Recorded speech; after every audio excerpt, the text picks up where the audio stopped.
Terbiasa dengan transportasi umum menggapai ribuan kilometer, membuat hasrat dan naluri menaklukkan kekayaan Indonesia dengan pengalaman sendiri timbul dan menggebu-gebu. Perjalanan panjang 2100 kilometeran mulai dipecahkan. Nikmatilah karena perjalanan ini bukan tentang jarak, tapi tentang sebuah cerita. Dengan kekuatan Datsun, kita ke Sumatera.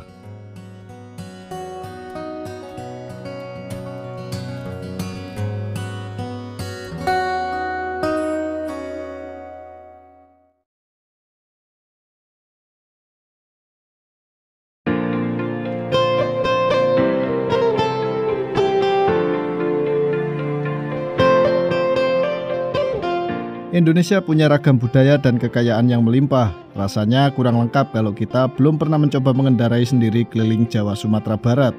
Untuk pengalaman unik dan berbeda, kita akan melakukan road trip dari Pulau Jawa ke Pulau Sumatera, tepatnya Sumatera Barat.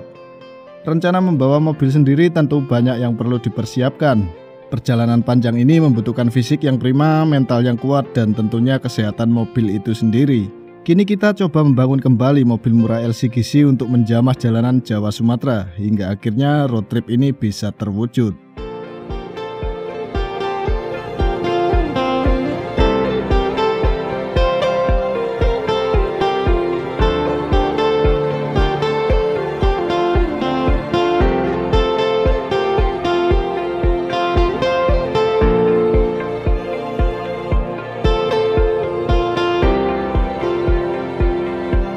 Untuk persiapan road trip panjang ini kita sudah benar-benar mempersiapkan karena memang kita akan bawa mobil pribadi, jadi otomatis kita harus benar-benar siap di jalan karena kita juga bawa mobil model-model LCGC ya, jadi mobil-mobil murah. Jadi kita sudah merefresh semua mulai dari kesehatan mobil, yaitu mulai dari servis berat seperti tune up, scanner, foam spray, katalis, sampai obat liquid moli.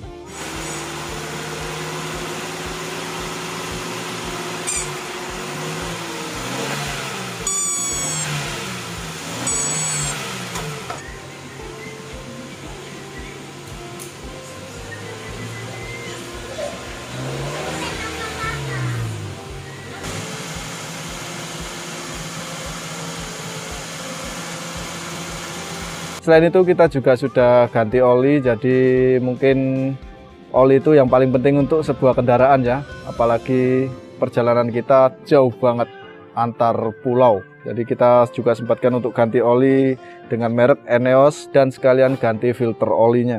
Kemudian kita juga melakukan penggantian aki, jadi sebelumnya memang sebenarnya masih bagus ya akinya, cuman jaga-jaga aja ya, jadi kita langsung coba ganti dengan merek yang belum pernah kita coba. Ini bukan endorse ya, jadi memang mau nyoba-nyoba aja lah, kok kayaknya greget.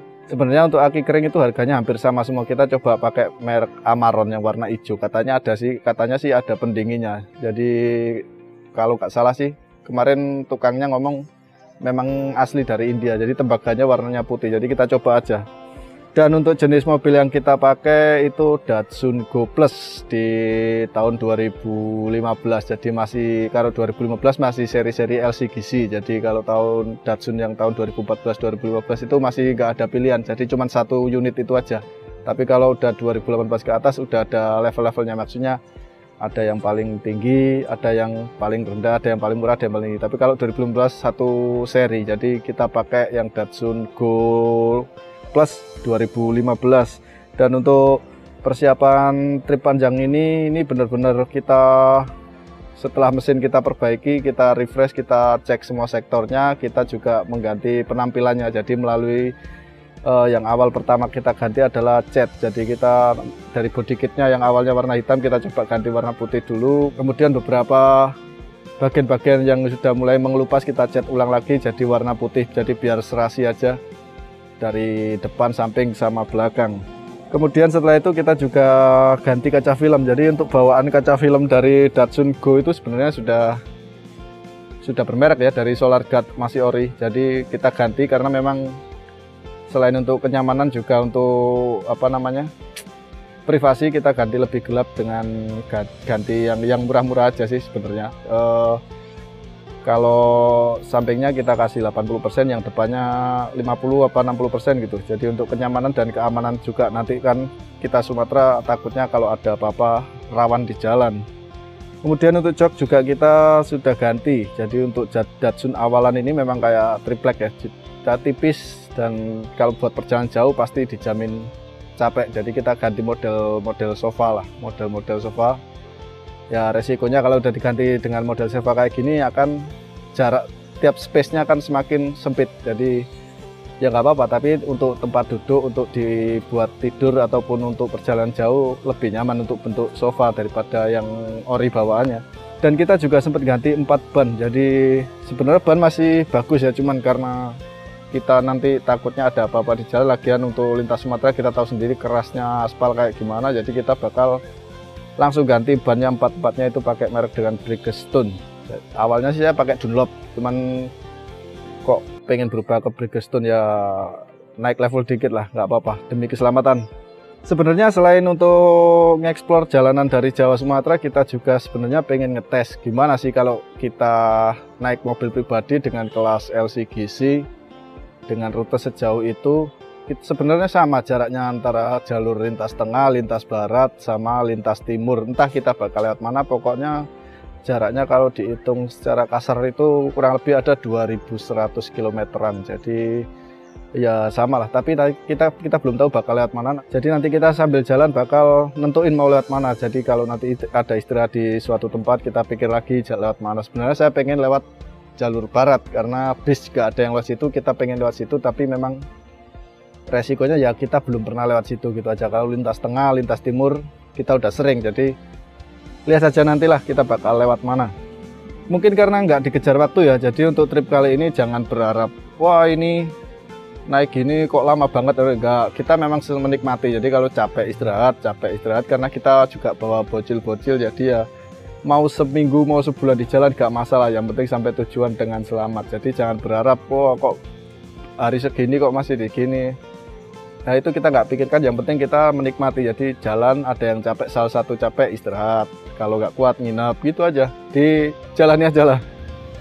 Kita juga sudah siap dengan banyaknya barang yang dibawa, sehingga kegunaan roof rack di atas mobil pasti nanti juga bakal dipakai. Meskipun ya roof racknya harganya murah dari yang lain, tapi fungsinya sangat berguna jika kita membutuhkan ruang kosong di dalam kabin. Sekarang memang masih belum kita gunakan, tapi nanti kalau sudah memasuki Sumatera, pasti kita akan menggunakan roof rack ini agar vibes ke Sumatera lebih berasa.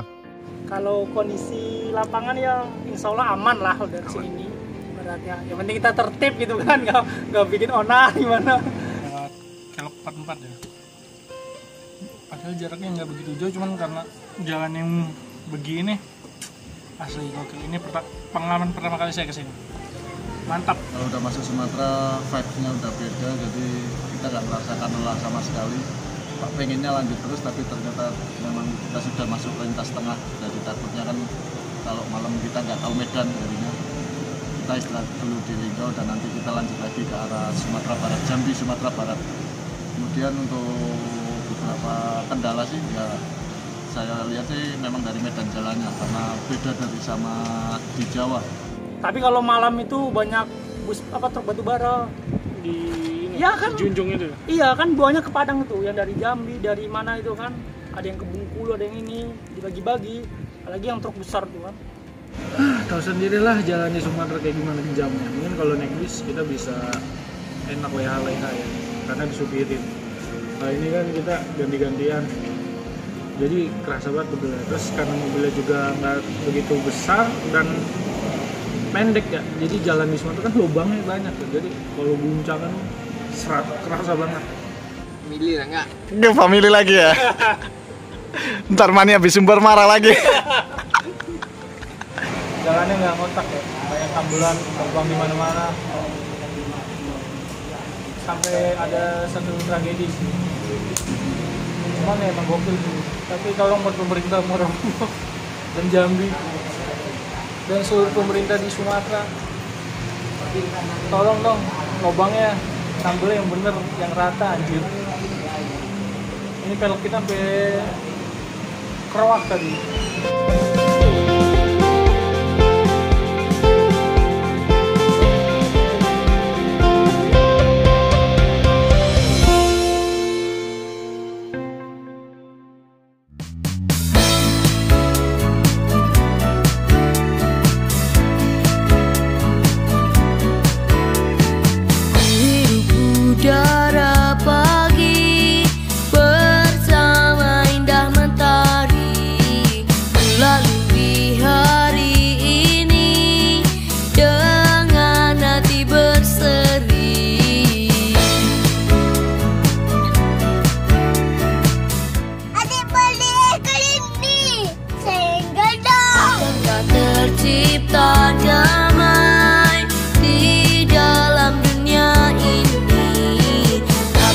terjalin rasa saling. Nah, kita pamit dulu ya sebelum pulang. Ayo, assalamualaikum.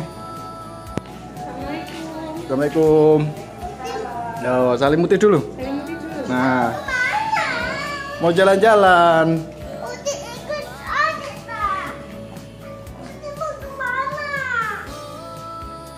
Nah, dah. Ya, hati-hati di jalan. Kalau ngantuk istirahat dulu. Semoga selamat sampai tujuan. Kita udah pamit dan habis ini kita langsung mengarah ke Jogja dan nggak langsung ke Sumatera. Kita mau mampir-mampir dulu ke Jogja dan untuk amunisi udah siap. Kopi juga udah dibikinin sama Uti dan kita akan langsung menuju ke Jogja. Dari Gresik untuk menuju ke Yogyakarta kurang lebih membutuhkan waktu 5-7 jam jika kita melewati rute full tol Trans Jawa. Jarak yang ditempuh kurang lebih ada 325 kilometeran. Dan sekarang Gresik sudah ada jalan tol baru yang langsung menghubungkan ke arah Krian Mojokerto. Jadinya sudah nggak perlu lagi memutar ke kota Surabaya untuk bisa langsung ke full tol Trans Jawa. Cuman ya gitu, namanya tol baru, tarif pasti jauh lebih mahal dari tarif tol ke arah Surabaya. Kita nanti tidak akan bisa langsung turun tol di Jogja, karena memang Jogja belum ada jalan tolnya. Dan titik exit tol terdekat dari Jogja ada di Solo atau Kartosuro. Nah, ini kita udah di jalan ruas tol Mojokerto. Jadi kita nanti bakal turun Solo kurang lebih masih 217 km lagi. Karena Jogja kan memang belum ada tol, jadi nanti kita turunnya entah di Gondangrejo atau mana, yang pasti Solo, lalu kita lewat bawah sampai Jogja. Dan kemudian ini kita mulai dari KM-nya 76.000 ya, pas ya. Dan AVG-nya 10/3 per jadi untuk Datsun yang punya saya ini pakai ring 15 ketemunya 10.3 untuk AVG-nya. Jadi kita juga udah di Rudung sama Mendung sama Gerimis ya. Ya moga aja tetap lancar dan tetap sambat, jangan semangat. Kita lihat nanti saja bakal turun tol di mana. Mulai dari sini kita akan terus menyusuri jalan tol tanpa lewat jalur biasa guna untuk memangkas waktu agar sampai di Jogja pas pergantian dari sore ke malam hari dan tidak terlalu dini hari. Jika tidak melalui jalan tol biasanya bisa ditempuh sekitar 12 jaman baru bisa sampai di Yogyakarta. Di hari pertama ini otomatis semua pasti masih fresh dan semangat meskipun jarak yang bakal ditempuh masih sangat-sangat jauh. Baru nyadar ketika bertemu dengan hujan deras, lupa belum mengganti wiper dan membersihkan kaca depan karena banyaknya jamur. Di sini kita lari sesantai mungkin. Nanti ke depannya kita akan memberikan pertolongan pertama terkait masalah kaca depan.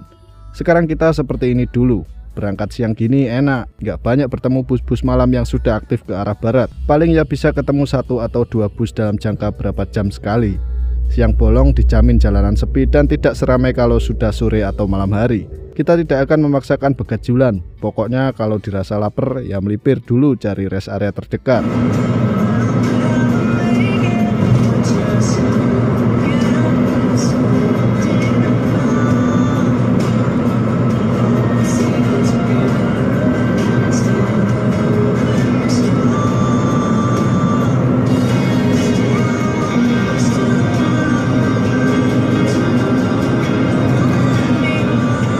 Kalau bawa mobil pribadi, kalau startnya dari Surabaya atau sekitarnya memang paling pas itu kalau rehat makannya di rest area Nganjuk. Kalau di Ngawi terlalu jauh, beda sama bus. Kita nggak akan bisa mengimbangi kecepatan bus di jalan tol.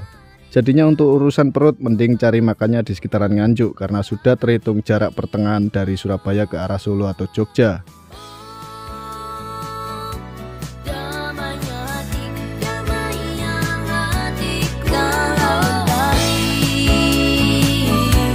Bersinar lagi, gelombang mentari bersinar lagi. Oh, damainya hati, damainya hati. Kalau tadi bersinar lagi, gelombang mentari bersinar lagi. Oh. Kita coba istirahat dulu sekarang jam 3 sore. Ini di rest area Nganjuk sih. Jadi kita mau makan dulu, istirahat dulu. Tetap sambat, jangan semangat karena Solo atau Jogja masih separuh jalan lagi. Oke, kita mau makan di sana dulu sekalian ke Indomaret ya. Kita mampir di salah satu warung makan sambil nyari yang anget-anget karena kondisi cuaca sedang tak menentu. Kadang panas, kadang diguyur hujan deras. Makan soto sepertinya sedap sekali kalau cuacanya syahdu kayak gini. Kalau ditanya sudah lelah atau belum Min? Jawabannya masih belum. Ini sih masih belum apa-apa kalau dengan jarak tempuh kita yang finishnya masih di Pulau Sumatera. Oke, makan dulu. Logika tanpa logistik sama dengan no gula. Saya pesen di warung paling ujung dari Indomaret ya, jadi nasi soto lah. Ya cari yang seger-seger. Jadi kita nggak ngejar waktu, memang nggak ngejar waktu. Jadi sampainya aja nanti nyampe Sumatera Barat 3 hari 4 hari tenang aja. Sing penting dilakoni wae. Jadi nggak usah diburu waktu. Jadi beda sama kayak kita naik bis. Capek istirahat gitu aja.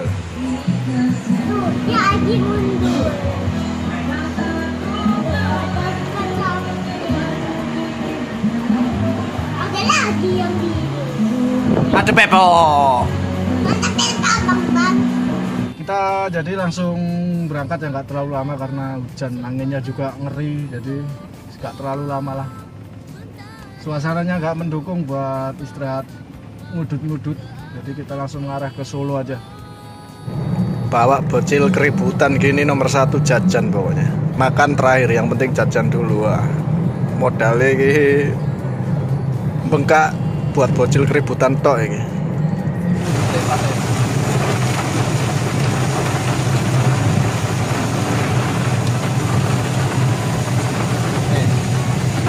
Masih 11.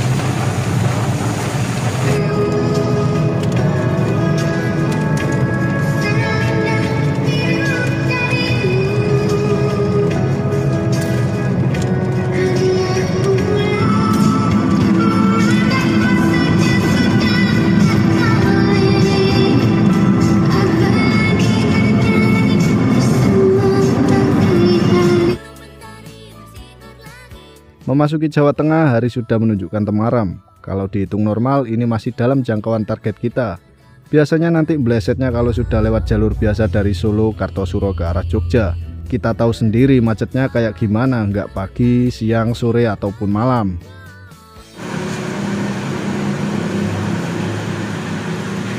Oke, kita istirahat dulu ya. Setelah keluar dari tol Kartosuro, ternyata saya baru ingat ternyata kalau mau ke Jogja bisa turun Kartosuro lebih dekat. Dan ini kita udah turun dan ini kita coba istirahat dulu, karena maghrib jam 6 pas. Dan ini kita di SPBU-nya Rosalia yang di Kartosuro. Mungkin kalau ke arah Jogja kurang lebih kalau lancar di daerah Klaten atau Prambanan ya biasanya sejam, 2 jam ataupun 3 jam. Di sini kita lanjut lagi lah. Macet soalnya tadi, macet gak karu-karuan. Kita sekarang sudah di Jalan Kartosuro arah Klaten. Jadi tadi lepas Pasar Klewer. Pokoknya kalau lewat Pasar Klewer hati-hati, ada polisi tidur yang nggak manusiawi. Jumlahnya berapa ya? 5 kalau nggak 4 itu. Nah, ini karena kita mau ke Jogja jadinya ya paling cepat ya turun di Kartosuro tadi. Cuman ini masalahnya apa? Kita pasang kaca filmnya 60% ternyata kalau malam ya gelap. Tapi memang kita fokusnya biar siang nggak terlalu panas karena Datsun kalau 3 silinder kan kalau siang AC nggak terasa. Sebenarnya ini nggak terlalu gelap sih. Kalau dilihat kayak gini masih terang kan. Cuman karena kita lebih fokus ke siang hari jadi malamnya gini ya kayak gini pemandangannya, dan biar kerasa vibes-nya mobil-mobil premium kayak Fortuner gitu ya, kacanya gelap. Tapi karena kalau mobil Fortuner kan biasanya kasih lampu yang nyakitin mata, tapi kita tetap pakai bawaannya Datsun untuk lampunya. Mangan tempe rasane kaya mangan lawo sate, senajan anane sing penting rokoe. Ke Jogja cari hotel di daerah Malioboro sepertinya suatu kesalahan, tapi sudah terlanjur booking dan macet-macetan hingga berjam-jam menjadi teman malam ini ketika memasuki kota pelajar ini. Pengen emosi tapi mau gimana lagi, maju nggak bisa, mundur pun juga nggak bisa. Seharusnya cari hotel yang jauh dari pusat keramaian kalau memang ingin menikmati Jogja terlepas dari namanya kemacetan. Akhirnya kita udah sampai di hotel ya, jadi kita nginep di Amaris jam 8:30 malam. saking penuhnya ini. Jadi parkirnya di Vale memang. Kita istirahat dulu di sini. Iya masuk. Nah itu masih reservasi. Jadi pas ini kita di Amaris di pas 30 meter dari Malioboro, macetnya ngeri.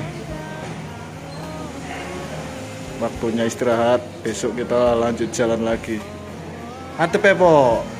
Tresnoku ra bakal mletre kowe ojo. Akhirnya setelah melewati macet horor di pusat wisata sekitaran Malioboro, kita sampai juga di hotel tempat kita menginap untuk beristirahat sejenak untuk malam ini. Hotel Amaris menjadi pilihan kita. Hotel yang letaknya hanya berjarak 30 meter dari Malioboro ini ada di bintang 2. Malam ini kita dapat harga di 300 ribuan, itu sudah include dengan breakfast. Mungkin karena kita kesininya pas hari weekend, jadinya parkirannya penuh dan tamunya juga banyak banget. Jadinya vibes liburan di Jogjanya makin terasa banget. Bisa dibilang liburan, bisa dibilang juga pulang kampung sih kalau ke Jogja kayak gini. Kita memang sengaja nyari hotel dan tidak pulang ke rumah, karena kalau sudah pulang ke rumah Jogja pasti akan ditahan-tahan dan perjalanan akan semakin molor lebih lama.